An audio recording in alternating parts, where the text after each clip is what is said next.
அனைவருக்கும் வணக்கம். Option ticket rate channel மூலம் உங்களை சந்திப்பதில் மிக்க மகிழ்ச்சி அடைகிறேன். நான் உங்கள் சந்தோஷ். நான் செபில் பதிவு பெற்ற பங்கு ஆலோசகர் கிடையாது. இது பயிற்சிக்கான வீடியோ. எந்த பரிந்துரையும் நாம் வழங்குவதில்லை. அதாவது பரிந்துரை என்பது எந்த இடத்தில் பை கொள்முதல் செய்யலாம், எந்த இடத்தில் செல் அதாவது விற்பனை செய்யலாம் அப்படிங்கிற பற்றி தகவல் இருக்காது. சந்தை பற்றி நீங்கள் ஆப்ஷனுடைய பிரீமியத்தின் அடிப்படையில் எப்படி பார்க்கலாம் அப்படிங்கிற அடிப்படையில் தான் இந்த வீடியோ, இந்த காணொளி இருக்க போகிறது. கடந்த வாரம் முழுவதும் நம்ம மருத்துவமனையில் இருந்ததுனால நம்மளால் வீடியோ ஃபுல் டீட்டெயில்ஸாக ஸ்க்ரீன்ஷாட் எடுத்து நம்மளால் பதிவு பண்ண முடியல. நிறைய பேர் சப்போர்ட் அண்ட் ரெசிஸ்டன்ஸை பதிவு பண்ணி கேட்டிருந்தீங்க. அதற்கு வருத்தம் தான். இனிமேல் நம்மளுக்கு சரியான அடிப்படையில் சப்போர்ட் அண்ட் ரெசிஸ்டன்ஸை நம்ம வழங்கப்படும். ஆனால் எனக்கு ஒரு பெரிய வருத்தம் இதில் இருக்குது. அதாவது சப்போர்ட் அண்ட் ரெசிஸ்டன்ஸ் எப்படி கணக்கிடலாம் அப்படிங்கிறது நம்ம வெளிப்படையாக கொடுத்துருக்கோம். இதில் எந்த ஒளிவு மறைவும் நம்மளுக்கு கிடையாது. நம்மளுடைய பிளேலிஸ்ட்லேயே அனைத்துமே இருக்குது. நம்மளுடைய கட்டண பயிற்சியில் என்னென்ன இருக்கோ அது அனைத்துமே ஃப்ரீ கண்டென்ட்டாகவே நம்ம கொடுத்துருக்குறோம். ஆனால் யாரும் அதை பெரிதாக பின்பற்றுவது இல்லை. யாராச்சும் ஒருத்தர் தகவல் கொடுத்தா பரவாயில்ல அப்படிங்கிற அடிப்படையில் தான் பார்க்குறீங்க. அப்போது நீங்களே ஒரு கணக்கீட்டு பண்ணி பார்த்து நம்ம சொல்கிற விஷயங்களும் உங்களுடைய விஷயங்களும் ஒப்பீடாகுதா, இதில் என்னென்ன மாற்றம் செய்யலாம், எப்படியெல்லாம் சந்தையை பார்க்கலாம் அப்படிங்கிறதான் கொண்டு வரணும். அப்போது இந்த மாதிரி திருப்பி சப்போர்ட் அண்ட் ரெசிஸ்டன்ஸை பதிவு பண்ணுங்க அப்படிங்கும்போது நம்ம கண்டிப்பாக பதிவு பண்ண போகிறோம், இல்லைன்ட்டு இல்லை. ஆனால் இருந்தாலும் அந்த எண்ணமே உங்களுக்குள்ளே தோன்றிருக்கக்கூடாது. அது நீங்கள் எப்படி செய்யலாம் அப்படிங்கிறது இருந்தால் தான் நம்ம இத்தனை நாட்கள் நம்ம ஒரு வீடியோ பதிவு கொடுத்துட்ருக்கோன்னா அதற்குண்டான நம்பிக்கை கொடுக்கதே பரவாயில்ல. நிறைய பேர் ஆய்வு செய்கிறாங்க அப்படிங்கிறது தோன்றும். இங்கே ஆய்வுகள் செய்யாமல் மீண்டும் மீண்டும் இன்னொருவரிடம் ஒன்றை எதிர்பார்ப்பது உங்களை எப்படி சிறப்பாக வழிநடத்தும் அப்படிங்கிறதை நீங்கள் ஒரு மறுமுறை உங்களை ஆய்வு செய்து கொள்ளுங்கள். அதனால் ஒரு விஷயத்தை பாருங்கள், அது நீங்கள் பின்பற்றி பாருங்கள். மற்றவரிடமே இருந்து பெறணும் அப்படின்னு நினைக்காதீங்க. ஏன்னா நான் கண்டிப்பாக சப்போர்ட் அண்ட் ரெசிஸ்டன்ஸ் நம்ம கொடுக்க போகிறோம், இல்லைன்ட்டு இல்லை. இருந்தாலும் இதை இன்னொருவரிடமிருந்து பெற வேண்டும் அப்படிங்கிற எண்ணத்தை கொஞ்சம் தவிர்த்து உங்களை அடுத்த கட்டத்திற்கு வளர்ச்சியாக மாற்றிக்கொள்ளுங்கள். இது எனக்கு ஒரு பெரிய வருத்தமாக இருந்தது, அதை சொல்கிறேன்.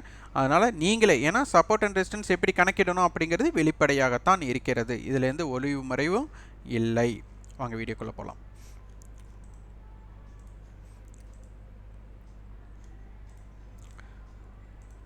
நம்ம நியூஸ் பேஸ்டு மார்க்கெட்டை நம்ம பார்க்குறது கிடையாது. இருந்தாலும் அந்த நியூஸ் நம்மளுக்கு கடந்த வியாழக்கிழமை ஆர்பிஐயோட அனௌன்ஸ்மெண்ட் வந்தது. இம்பேக்ட் இவ்வளோதானா அப்படிங்கிறத நம்ம வீடியோவில் பார்ப்போம்.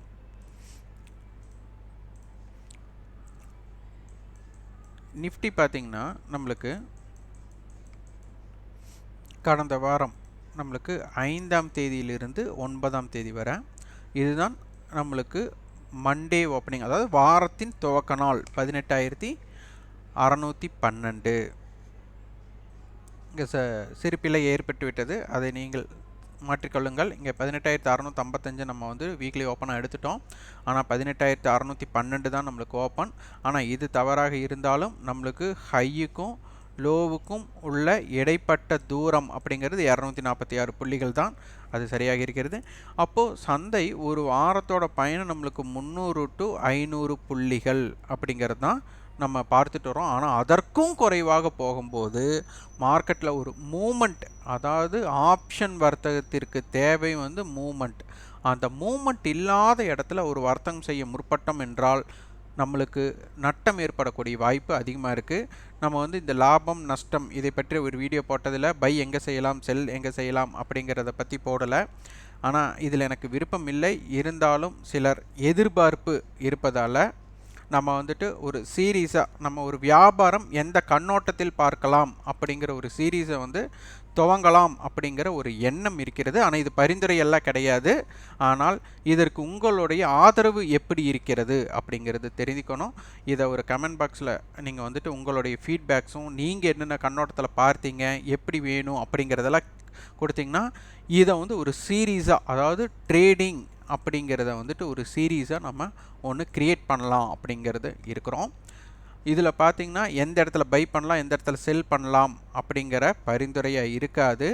உங்களுடைய பார்வை, அதாவது நீங்கள் ஒரு வியாபாரம் செய்யும்போது உங்களுடைய பார்வை எப்படி இருக்கணும் அப்படிங்கிறது தான் இதன் தாக்கமாக இருக்கும். அதனால் வந்துட்டு இது பரிந்துரையாக நீங்கள் எண்ணக்கூடாது.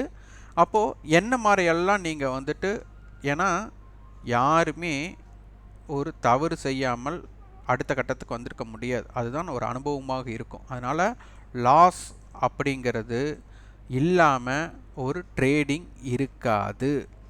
அப்போது என்னென்ன தவறு செய்கிறோமோ அதனை திருத்தி கொள்ள வேண்டும், அதை திரும்ப செய்யக்கூடாது. அதுதான் ரொம்ப ரொம்ப முக்கியம்.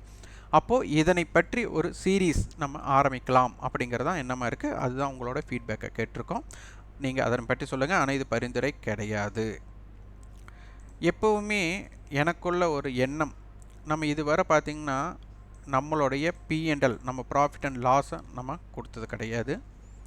அதே மாதிரி நான் ட்ரேட் பண்ணோட ஸ்க்ரீன்ஷாட் நான் பதிவு பண்ணினது கிடையாது. ஏன்னா நான் ட்ரேடிங்கோட ஸ்க்ரீன்ஷாட் வந்துட்டு நான் பகிர்ந்தது கிடையாது. சிலருக்கு தோன்றலாம் நான் வியாபாரம் செய்கிறேனா இல்லையா அப்படிங்கிற எண்ணம் கூட தோன்றலாம், அது உங்களுக்கு. ஆனால் நான் ட்ரேட் செய்கிறேனா இல்லையா அப்படிங்கிறது என்னுடைய வீடியோ பதிவுகளை நீங்கள் பார்த்திருந்தாலே புரிந்திருக்கும். ஏன்னா நிறைய ஒரு நுணுக்கமான குறிப்புகளெல்லாம் கொடுத்துருப்போம். இதை வந்து ஒரு வியாபாரம் செய்யாமல் இதையெல்லாம் சொல்ல முடியாது. இதெல்லாம் நம்ம சொன்ன விஷயங்கள் எல்லாம் பார்த்திங்கன்னா இதுவரை யாருமே பார்க்காத விஷயமா இருந்திருக்கும். இது எந்த புத்தகத்திலேயோ இல்லை இதனை அடிப்படையில் யாருமோ, எல்லாருமே பார்த்திங்கன்னா வரைபடத்தை மட்டும்தான் பார்த்துருப்பாங்க. ஆனால் நம்ம வரைபடம் இல்லாமல் இவ்வளோ தூரம் பார்க்குறோம் அப்படின்னா சிலருக்கு தோன்றும் இவர் வியாபாரம் செய்கிறாரா இல்லையா அப்படின்ட்டு. ஆனால் நான் வியாபாரம் செய்கிறேனா இல்லையா அப்படிங்கிறத நான் சொல்ல வரல. ஆனால் நான் கொடுக்குற குறிப்புகளை பார்த்துருந்தாலே உங்களுக்கு புரிந்திருக்க வேண்டும். அதனால் மற்றவர்கள் ட்ரேட் செய்கிறாங்களா இல்லையா, அவங்க ப்ராஃபிட் பண்ணுறாங்களா இல்லையா, அதான் அவங்க லாபம் இருக்கிறார்களா நட்டம் இருக்கிறார்களா அப்படிங்கிற பார்வையை விட ஒருவர் கொடுக்கக்கூடிய குறிப்பு உங்களுடைய வாழ்க்கைக்கு உங்களோட வியாபாரத்திற்கும் அது பயன்படுகிறதா அப்படிங்கிறதான் நீங்கள் முக்கியமாக பார்க்கணும். இங்கே அப்படி இல்லை, மற்றவங்களோட குறைகளை அப்படியே பார்த்துட்டே வர்றது தான். அதாவது ஒரு திண்ணை பேச்சாட்ட மற்றவங்களை பற்றி பேசிகிட்டே இருக்கிறது. அதனால் நம்ம மற்றவர்களை பற்றி பேசல, நேர்மறை அண்ட் எதிர்மறை அப்படிங்கிறது எதுவும் கிடையாது. அதனால் நம்ம கொடுக்கக்கூடிய குறிப்புகள் உங்களுக்கு பயன்படுகிறதா இல்லையா அப்படிங்கிறது தான் பார்த்துட்டு வரணும். அதனால தான் நான் மீண்டும் மீண்டும் பதிவு கொடுத்துருக்குறோம்.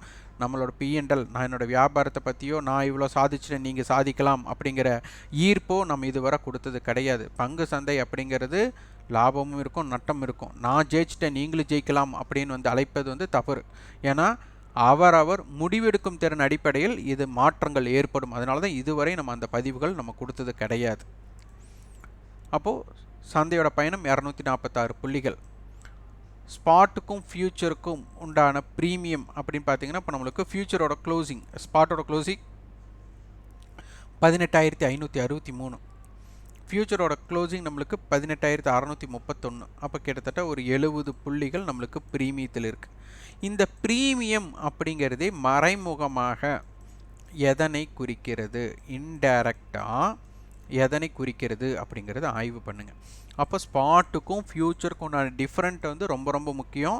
ஏன்னா இதை வச்சு தான் கால் ஆப்ஷனுடைய டைம் வேல்யூவும் புட் ஆப்ஷனுடைய டைம் வேல்யூவும் மாற்றம் அடையும். இது மட்டும் காரணி கிடையாது, இதுவும் ஒரு முக்கிய காரணி அப்படிங்கிறத நம்ம சொல்லிட்டு வரோம். இதனை நீங்கள் ஆய்வு செய்ய வேண்டும். அடுத்தது, இங்கே மார்க்கெட்டில் நிறைய ஹெட்ஜிங் முறைகள் இருக்குது அப்படிங்கிறத நிறைய சொல்லியிருக்காங்க. அது வந்துட்டு நம்மளுக்கு NSE அதனை பற்றி நிறைய விஷயங்கள் அவங்களே கொடுத்துருக்காங்க. இதில் யாரும் மறைச்சி ஒரு புதுசாக ஒன்றும் கிடையாது. அதனால் அவங்க கொடுத்ததுலேயே நம்மளுக்கு மிக முக்கியமாக ஸ்ட்ராங்கல் அப்படிங்கிறது நிறைய நீங்கள் கேள்விப்பட்டிருப்பீங்க ஹெட்ஜிங் முறைகளில். அப்போது ஸ்ட்ராங்கல் அப்படிங்கிறது வந்து ஒரு OTM ஆப்ஷன்ஸோட இம்பேக்டாக இருக்கும். ஸ்ட்ராடல் அப்படிங்கிறது ATM ஸ்ட்ரைக்கோட போத், அதாவது ரெண்டுமே பை மற்றும் செல் செய்யறது தான். இதை வந்து பை பண்ணால் லாங் அப்படின்னு வரும், செல் பண்ணால் ஷார்ட் அப்படிங்கிறது வரும். அப்போது long ஸ்ட்ராடல், short ஸ்ட்ராடல், long strangle, short strangle அப்படிங்கிறது தான் இதனுடைய அடிப்படை. இப்போ இதில் வந்து பார்த்திங்கன்னா பொதுவாக இதை பார்த்தா 18,600 புட் 18,700 கால், 18,600 புட் 18,700 கால், இது வந்து ஸ்ட்ராங்கல். அப்போ ஓடிஎம் சொன்னீங்க அப்படின்னு வரும். இங்கே ஓடிஎம் கிடையாது, 18,600 to 700. அப்போ 18,600க்கும் 700க்கு இடையில இருந்தால் மார்க்கெட் கீழே வந்திருக்கு. அப்போ 18,600க்கு மேலே இருக்கும்போது 18,600 புட்டும் 18,700 காலும் நம்மளுக்கு ஓடிஎம் தான், ஆனால் முடிவிட்டுருக்கா. அப்போ இந்த ஸ்ட்ராங்கலோட அடிப்படையில் சந்தை இப்போ முடிவுற்றிருக்கிற அடிப்படையில் நம்ம பார்க்க வேண்டும். அதான் 86 40. அப்போ போத்னா ரெண்டுமே தான். அப்போ இதை பையும் பண்ணியிருக்கலாம், செல்லும் பண்ணியிருக்கலாம். ஆனால் ரெண்டுக்கும் பிரேக் ஈவன் பாயிண்ட் அப்படிங்கிறது ஒன்று தான். ஏன்னா ஒருத்தருக்கு லாங் எடுத்தவங்களுக்கு ஒரு இடத்துல லாபம் வருது அப்படின்னா அதை ஷார்ட் பண்ணவங்களுக்கு நஷ்டமாக இருக்க போகுது அந்த இடத்துல இருந்து. இதுதான் லாஜிக்காக நீங்கள் புரிஞ்சிக்க வேண்டியது. அப்போ இவங்களோட நடுநிலை அப்படின்னு எடுத்துகிட்டா 18,650. அப்போ இந்த இடத்தில் பார்த்திங்கன்னா நம்மளுக்கு 18,600 புட் 86 ரூபாய்க்கும் 18,700 கால் 40 ரூபாய் இவங்க ரெண்டு பேர்த்துக்கும் சண்டை வருகிறது. அப்போ இவர்களுடைய வெற்றி வாய்ப்பு எங்கெங்கே இருக்க போகிறது அப்படிங்கிறதான் நாங்கள் பார்க்கணும். அப்போ 86 + 40னா 126 ரூபாய் ப்ரீமியம் வருகிறது. அப்போ 126னா 18,600 புட் அண்ட் 18,700 கால். அப்போ -126 இங்கே +126. அப்போது 18,474 இந்த இடத்துல 18,826. அப்போ சந்தையோட இவங்களோட பயணம் 18,474 18,820 அப்படிங்கிறது 26 அப்படிங்கிறது தான் ரொம்ப முக்கியம். இதனுடைய நடுநிலை புள்ளி 18,650. அப்போது 18,600 18,700 இதுதான் ரேஞ்சாக இருக்க போகுது. அப்போ 18,600 புட் நம்மளுக்கு 86 ரூபாய் அப்படிங்கும்போது 18,514. 18,700 அப்போ 18,740. இதுதான் ரேஞ்சாக இருக்க போகிறது. இங்கே இன்னொரு முறை நம்ம எழுதுகிறோம். 18,480 18,514 18,600 18,650 18,700 18,740 18,820. இதுதான் இப்போ மார்க்கெட் இந்த அடிப்படையில் இவங்க ரெண்டு பேர்த்துக்கு போட்டினா இதுதான் ரேஞ்சாக இருக்க போகிறது. இதனை முதலில் நீங்கள் புரிந்து கொள்ள வேண்டும். இதை புரிஞ்சுட்டா தான் ஆப்ஷன் வியாபாரம் நீங்கள் செய்யறக்கு. அப்போ பார்த்தீங்கன்னா 18,480 கீழோ 18,820 மேலோ சென்றால் மட்டுமே லாங் ஸ்ட்ராங்கல் எடுத்தவங்களுக்கு 100% லாபம் வரும். 100% லாபம்னா அவங்க இன்வெஸ்ட்மெண்ட்லேருந்து 100% ரிட்டர்ன் கிடையாது. ப்ராஃபிட் கிடைக்கணுனாலே அவங்களுக்கு லாபம் வரணுனாலே இதனை கடந்தால்தான். அப்போ இதற்கு உட்பட்டு இருக்கிற 18,480 18,820 இருக்கிற வர இந்த ஷார்ட் ஸ்ட்ராங்கல் எடுத்தவங்களுக்கு 100% லாபம் ப்ராஃபிட் வரும். லாஸே அவங்களுக்கு வராது. இதுதான் ரொம்ப ரொம்ப முக்கியம். அடுத்தது நம்மளுக்கு இம்ப்ளைடு வாலட்டிலிட்டி நம்ம பல முறை சொல்லிகிட்டே இருக்கிறோம். இம்ப்ளைடு வாலட்டிலிட்டி இதில் என்னென்னா எல்லாமே சில விஷயங்கள் ஹெட்ஜிங் முறை பிரீமியத்தை அடிப்படை எல்லாத்துக்கும் ஒரு இன்டர்லிங்க் உட்துணை இருக்கிறது.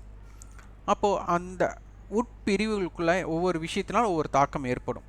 இப்போது ப்ராபபிலிட்டி ஆஃப் சான்சஸில் நம்ம 80% 20% குறிப்பிட்டு வந்துகிட்டே இருக்கிறோம். நீங்கள் பார்த்திருந்தாலே தெரியும். இந்த 80% அப்படிங்கிறது நம்மளுக்கு இம்ப்ளைடு வாலட்டிலிட்டி குறைவாக இருக்கும்போது ஒரு வாலட்டிலிட்டி அப்படிங்கிறதா இருக்குது. அதாவது ட்ரெண்டிங் மார்க்கெட்டாக இருக்கக்கூடிய வாய்ப்பு குறைவு. 20% தான் ஒரு ட்ரெண்டிங் மார்க்கெட்டாக இருக்கலாம். அப்படி ட்ரெண்டிங் மார்க்கெட்டாக இருந்தாலும் அதன் தாக்கம் வேல்யூம் வந்து லோவாக இருக்கும். இப்போது ஒரு பிரேக் அவுட் ஆகிறது அப்படின்னா அந்த பிரேக் அவுட்டுக்கு உண்டான மரியாதை இங்கே கிடைக்காது, மதிப்பு கிடைக்காது. ஒரு பிரேக் அவுட் ஆனதுமே ஒரு ட்ரேட் பண்ணலாம் அப்படிங்கிற ஒரு தாக்கம் நீங்கள் வச்சுருப்பீங்க. அந்த பிரேக் அவுட் இங்கே அதனை மதிக்காது அப்படிங்கிறது தான் புரிந்து கொள்ள வேண்டும். இதை நீங்கள் ஆய்வு செஞ்சுருந்தாலும் புரிஞ்சுருக்கலாம். நம்மளோட வீடியோவை நம்மளுக்கு வந்துட்டு தொடர்ச்சியாக பார்ப்பவர்களுக்கு இதனை பற்றி புரிதல் நம்மளுக்கு இருக்கும். இப்போ 18,511 டு 18,677 18,434 டு 18,766 இது வந்து ரேஞ்சாக இருக்க போகுது. ரெசிஸ்டன்ஸ் 18,654 18,677 18,706. சப்போர்ட் லெவல் 18,535 18,511 18,485 இருக்க போகிறது. பேங்க் நிஃப்டி இதுவும் ஓப்பன் அப்படிங்கிறது வந்து நான் தவறாக கணக்கிட்டேன். 44,103 தான். ஆனால் ஹையில் நம்மளுக்கு ரொம்ப கரெக்டாக தான் இருக்குது. 44,453. அதே மாதிரி 43,917 ரேஞ்ச் பார்த்தீங்கன்னா 542 புள்ளிகள். இது வந்து ரொம்ப ரொம்ப குறைந்த ரேஞ்ச். இது பார்த்தீங்கன்னா சென்ற வாரம் உங்களுக்கு ஆர்பிஐயோட அனௌன்ஸ்மெண்ட் இருந்தது, அதோட ரேட் டீட்டெயில்ஸ் எல்லாம் இருந்தது. அப்போ இந்த இடத்துல ஏன் தாக்கம் ஏற்படலை? இது ரொம்ப ரொம்ப முக்கியம். நியூஸ் பேஸுக்கெல்லாம் நிறைய முக்கியத்துவம் கொடுத்து ட்ரேட் பண்ணுவாங்க. இப்போ பார்த்தீங்கன்னா இம்ப்ளைடு வாலிட்டி இவ்வளோ குறைவாக இருக்கிறதுனால இதன் தாக்கம் பெரிதாக இல்லை. அதாவது லோயர் வேல்யூம் அப்படிங்கிறது அர்த்தம். லோயர் வேல்யூம் அப்படிங்கிறது தான் இதனுடைய அர்த்தமாக இருக்கிறது. லோயர் வேல்யூமில் ஒரு பெரிய தாக்கம் ஏற்படுத்தாது. இதை வந்து நம்ம பல முறை நம்ம சொல்லிகிட்டே இருக்கிறோம். அதனை 20% எது வேணாலும் நடக்கலாம் சந்தையில். அப்போ நம்மளுக்கு அதிகபட்சம் எது நடக்கிறதோ அதுதான். ஆனால் அந்த 20% வாய்ப்பில்லாது நடந்தால் அது ஜாக்பாட்டாக இருக்கும். அவ்வளோதான் விஷயம். வேறு நீங்கள் புரிஞ்சுக்க வேண்டிய விஷயமே அதுதான். ப்ராபபிலிட்டி ஆஃப் சான்சஸ் எது அதிகமோ அது லாபம் குறைவாக இருக்கும். ப்ராபபிலிட்டி ஆஃப் சான்சஸ் வந்துட்டு எது குறைவாக இருக்கோ அது லாபம் அதிகமாக இருக்கும். ஏன்னா அது நடைபெறாது அப்படிங்கிறது தான் அதோட வாய்ப்பு. அப்போ இங்கே அட்டவணையில் பார்த்தீங்கன்னா நம்மளுக்கு ஒரு மல்டிபிள் ஹெச் கொடுத்துருக்காங்க. இப்போ 44,000 அடிப்படையில் ஸ்ட்ரேடல் இங்கே நம்ம எடுத்துக்கலாம். ஆனால் இது வந்து ஒரு மல்டிபிள் ஹெச் அப்படிங்கிறத நம்ம எடுத்துக்க முடியும். இம்ப்ளைடு வாலிட்டி லோவாக இருக்குது. இதனுடைய எல்லைகள் அப்படின்னு பார்த்தா 43,780 to 44,259. Wide range 43,521 to 44,479. Resistance 44,115, 44,259, 44,573. Support level 43,971, 43,780, 43,426 இருக்கும். இங்கே பார்த்தீங்கன்னா நம்ம நியூஸ் பேஸுக்கு ஒரு தாக்கம் கொடுக்கறதில்ல. நம்ம வந்து நிஃப்டி பேங்க் நிஃப்டி பற்றி தான் நம்ம தினமும் நம்ம வந்து காணொலி கொடுத்துட்டே இருக்கிறோம். இதில் பார்த்தீங்கன்னா ஏன் நம்ம இந்த நியூஸ் பேஸ்டு ஆர்பிஐ அனௌன்ஸ்மெண்ட்டை பற்றி நம்ம பெருசாக ஒரு விஷயமாக நம்ம எடுத்துக்கல அப்படின்னா இதன் காரணம் தான். நம்ம வந்து நியூஸ் பேஸ் நம்ம இங்கே இருக்கிற கணக்கீட்டப்படி ஒரு மேத்தமெட்டிக்கல் கால்குலேஷன் சொல்லலாம். நம்மளுக்கு வந்து கணக்கியல் விதிப்படி இதில் என்னென்ன நம்மளுக்கு தெரியுமோ அதன் அடிப்படையில் சந்தையை பார்த்தால் நம்மளுக்கு என்ன தாக்கம் இருக்கும். வெளிப்புறமாக நிறைய வீடியோஸ் பார்த்து நம்ம கால் ஆப்ஷன் எடுத்துட்டா மார்க்கெட்டுக்கு சப்போர்ட்டாக யாரெல்லாம் கால் ஆப்ஷன் வாங்குறதுக்குண்டான வீடியோ பார்க்குறதும், புட் ஆப்ஷன் எடுத்துட்டோம்னா மார்க்கெட் யாரெல்லாம் கீழே போகும்னு வீடியோ போடுறாங்களும் தேடுவாங்க. இது வேண்டியதே இல்லை. இது காரணம் வந்து ஹோல்டிங் எடுக்கிறனால. அப்போ இது ஹோல்டிங் எடுக்கிறதுனால என்ன ஆகுது, எடுக்காட்டி என்ன ஆகுது அப்படிங்கிறதையெல்லாம் நம்ம பார்க்கணும். அதுக்குண்டான காணொலியும் பார்க்க போகிறோம். ஆனால் முதலில் நம்ம வந்து ட்ரேடிங்ஸ் வியூ அப்படின்ட்டு நம்ம வந்து ஒரு சீரீஸ் தொடங்கலான்ட்டு இருக்கிறோம். அது உங்களோட அபிப்பிராயத்தை பதிவு பண்ணுங்கள். அதே மாதிரி நம்ம ஜூன் 15ஆம் தேதி நம்ம வந்து ஒரு ஆன்லைன் நம்ம வந்து கட்டண பயிற்சி துவங்க இருக்கிறோம். இது வந்து ஸ்டாக் செலெக்ஷன் தான். இது வந்து 9:15 9:30 நம்ம வந்து ஸ்டாக் எப்படி செலக்ட் பண்ணணும் அப்படிங்கிறது தான் இது வீடியோவோட, அதாவது இந்த கட்டண பயிற்சி நோக்கமாக இருக்கும். இதில் வந்து எந்த இடத்துல பை பண்ணலாம், எந்த இடத்துல செல் பண்ணலாம் அப்படிங்கிறத சொல்ல மாட்டோம். அதே மாதிரி நாங்கள் ஒரு ஸ்ட்ராட்டஜி பில்ட் பண்ணி அதை நீங்கள் பின்பற்றுங்க அப்படிங்கிற மாதிரி இருக்காது. உங்களுக்குன்னு ஒரு ஓன் ஸ்ட்ராட்டஜி க்ரியேட் பண்ணுறதுக்கு இது எப்படி பயன்படுத்துவோம் அப்படிங்கிறது தான் இதனுடைய இதாக இருக்கும். அதனால் நீங்கள் இந்த இடத்துல பை பண்ணுவோம், இவ்வளோ ப்ராஃபிட் எடுக்கலாம் அப்படிங்கிற மாதிரியெல்லாம் இருக்காது. அதனால் எங்களிடம் இணைந்தால் வெற்றி பெற்று விடுவோம் அப்படிங்கிற எண்ணத்தில் நீங்கள் பங்கேற்க வேண்டாம். உங்களுக்கென்று ஒரு தனி ஸ்பெஷலைஸ்டு ஒரு ஸ்ட்ராட்டஜி நீங்கள் எப்படி ப்ரிப்பேர் பண்ணிக்கலாம் அப்படிங்கிறதுக்கு உண்டான அனைத்து குறிப்புகளும் இதில் இருக்கும். அதனால் எங்களிடம் இணைந்தால் வெற்றி பெற்று விடுவோம் அப்படிங்கிற எண்ணத்தில் கட்டண பயிற்சியில் இணைய வேண்டாம். உங்களுக்கு உண்டான முடிவெடுக்கும் திறனை எப்படி மேம்படுத்தி கொள்வது அப்படிங்கிற அடிப்படையில் நீங்கள் கலந்து கொள்ளலாம். அதே நீங்கள் கட்டண பயிற்சியில் கலந்து கொள்ளணுங்கிற கட்டாயம் கிடையாது. நீங்களே உங்களுக்கு உண்டான ஸ்ட்ராட்டஜியை ஒரு சுய ஆய்வு செய்து நீங்கள் துவங்கிக் கொள்ளலாம். இந்த வீடியோ உங்களுக்கு பயனுள்ளதாக இருந்தால் லைக் பண்ணுங்கள், ஷேர் பண்ணுங்கள், சப்ஸ்கிரைப் பண்ணுங்கள். கண்டிப்பாக உங்கள் ஃபீட்பேக் கமெண்ட் பாக்ஸில் பதிவு பண்ணுங்கள். நன்றி, வணக்கம்.